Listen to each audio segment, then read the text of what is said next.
Hello everybody, my name is Joshua and I'd like to welcome you back to another episode of Coffee, Cats, and King, where we discuss books, both new and old. I'll share with you pictures of my cats will make you wish they were your cats, and I'll drink enough coffee for me and everybody watching. Yes, I am using one of Paige's mugs today. Little Mermaid mug, because she was kind enough to make me a fancy coffee. So I just kind of hijacked the mug for this video. You've seen this shirt before, but it's a pretty cool shirt, so I'm going to show it again anyway. Before I get into anything, I promised you that this next video would have cat footage, so I'm going to make good on that promise because it's going to be a short one anyway. So here is some prime cat footage to make up for not having any in the last two videos.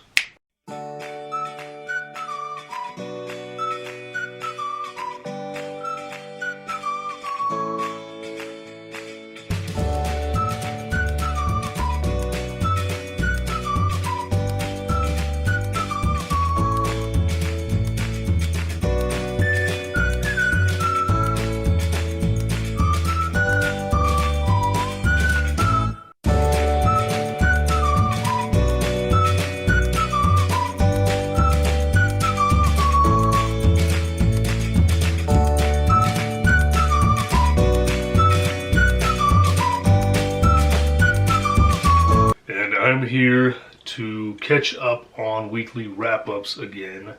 I was finally almost caught up, and then I got really sick. Still getting over that, still have that stuff in my chest. A little bit of pneumonia, a little bit of bronchitis maybe. Still working that out, but it's almost caught up. Almost, for the first time probably ever. And then, yeah, that happened, and that really put me behind. So, this wrap-up is actually for the last week of December. Now, there's only 4 books on here for that week, because it was a busy week, and it was when I first started to get sick. So, let's go on and get into the first one, which is this collection that may bother some people, but I think most of you that are on this channel, not so much on this one, but this is Antifa Splatterpunk, edited by Eric Raglan. And this is a collection of short stories, basically to say, hey, fascism hasn't died, and we are the people that are still fighting back against it. So as the back will tell you, these stories include Nazi-killing demons, Confederate slaying witches, and everyday people punching fascists in the teeth. Among the gore is a glimmer of hope that one day this monster will return to its grave and never rise again. I ended up giving this one 3.5, 4 stars. The majority of this collection was fantastic. They were just, and it's pretty short, it's less than 200 pages, and there were 2 or 3 stories in there that just didn't work for me, so I had to bring that rating down some. But that said, the rest of the stories were just awesome, really enjoyable, and there were definitely some standouts in this collection. If you swing to this side of the political spectrum, or if you just want some good classic splatterpunk, then this is a good collection for you. And just because I have it on here, I'll show off that mine is signed by Mr. Eric Raglan. But fun collection overall, definitely still worth picking up if you are a fan of splatterpunk. And it's got the cover's pretty crazy, so that's always a bonus. Last audiobook of the year was the Amityville Horror by Jay Hansen. And this is one that, you know, I've watched the movie. I feel like I've read the book years and years ago and just kind of forgot about it. And it's one of those that is kind of lauded as a classic of the genre. But it's in a weird place too, because it's also passed off as nonfiction sometimes. So it's a little odd, but that said, it is definitely written in a way that makes it more like nonfiction, and by that I mean it is very dry.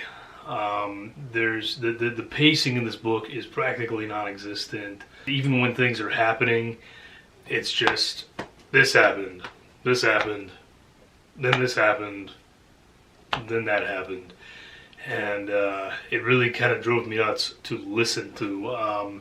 This is one I think if I had read it, maybe it would have been a slightly higher ranking, but because I listened to it in audiobook format, I give it 3 stars. I don't know if it was just the narrator or what, but it was boring. A lot of the time. There were interesting parts in there, of course, but then there were other parts too where you really have to suspend your disbelief if you're in any way going to consider this as true. So kind of interesting, but definitely very dry. Just keep that in mind if you decide to tackle this one again. Haven't read anything else by this guy. Don't know for sure if I will. There is that one book, 666, from him that I've kind of been interested through the years, but haven't picked up. So I don't know. We'll see. I just I think I was expecting more, maybe, you know. Coffee today is that crazy watermelon coffee. By the way. All right.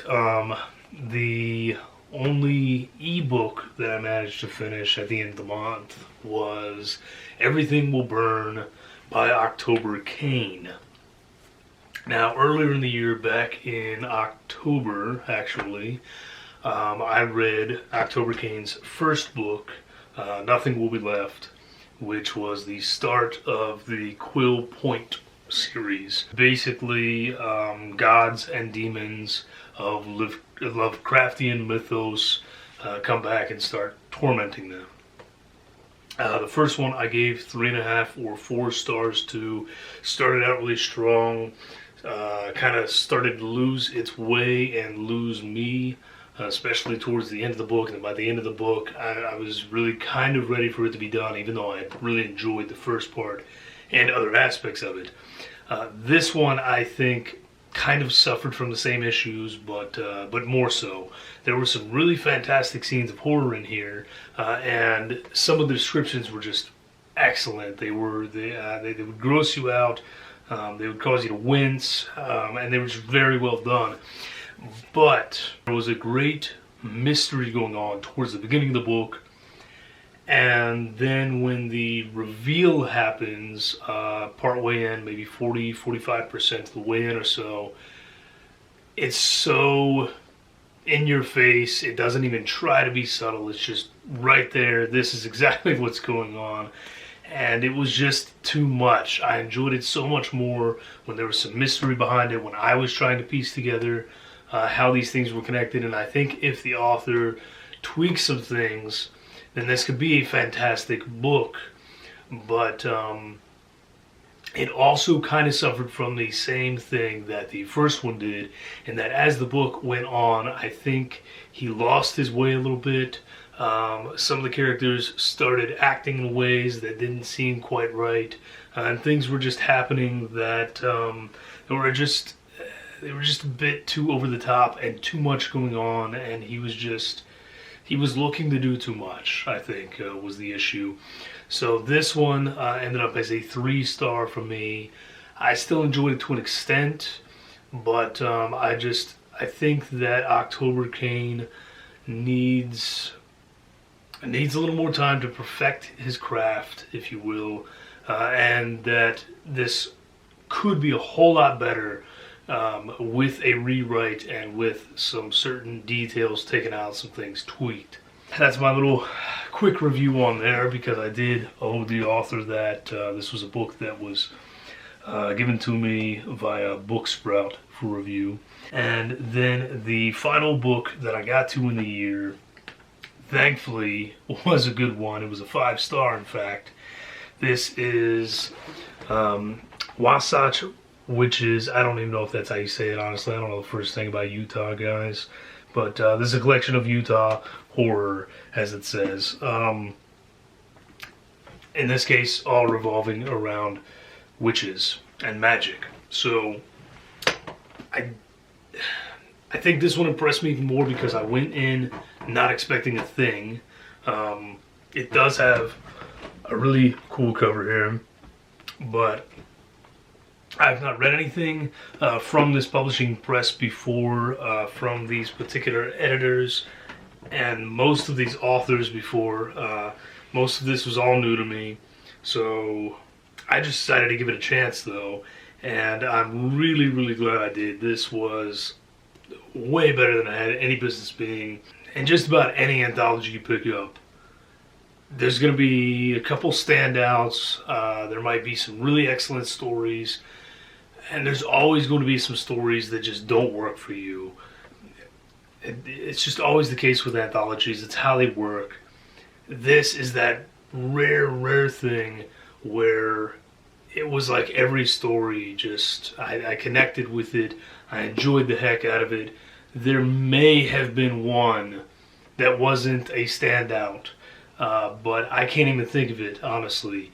If if I just sit here and try and think about a particular story that let me down in this book, I can't. There were some that were just good. They were good standard stories that I enjoyed, but there were so many outstanding stories in this collection that is what elevated it to a 5-star for me, and that is the reason that I can say if you are a horror fan, if you are into witches, and that sort of side of horror, then this is a fantastic one for you. Now, to the real witches out there, yes, I understand that there's a lot of misrepresentation in this. There are some things, though, that are fairly accurate as well. Some of the stories go for that realistic approach to witchcraft, which I appreciated as someone that knows a little bit about it anyway.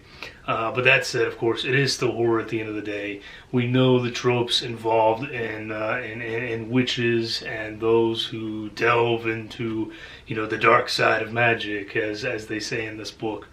But that said, there's definitely some stories that are on the side of the witches here, and that take a more realistic approach to it, and I really enjoyed it. This was fantastic.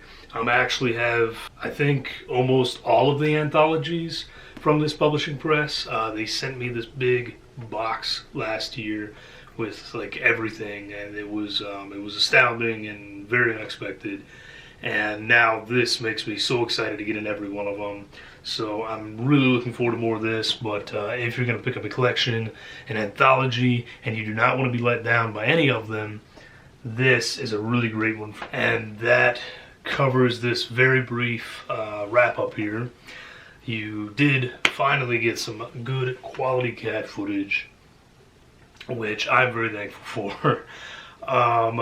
My next video is going to be another wrap-up, but not for the first week of January, because I was so sick that I did not finish anything. I think, honestly, basically after December 28th or so, I didn't finish anything else until January 9th, because I was so sick that I just couldn't read. So, yeah. But I'll be back with that very shortly. I'll probably post it a little sooner than I typically would, just to catch up and finally be caught up. But we'll see how it goes. So, thank you all for joining me. Let me know what you think. Stay safe. Drink great coffee. Cheers.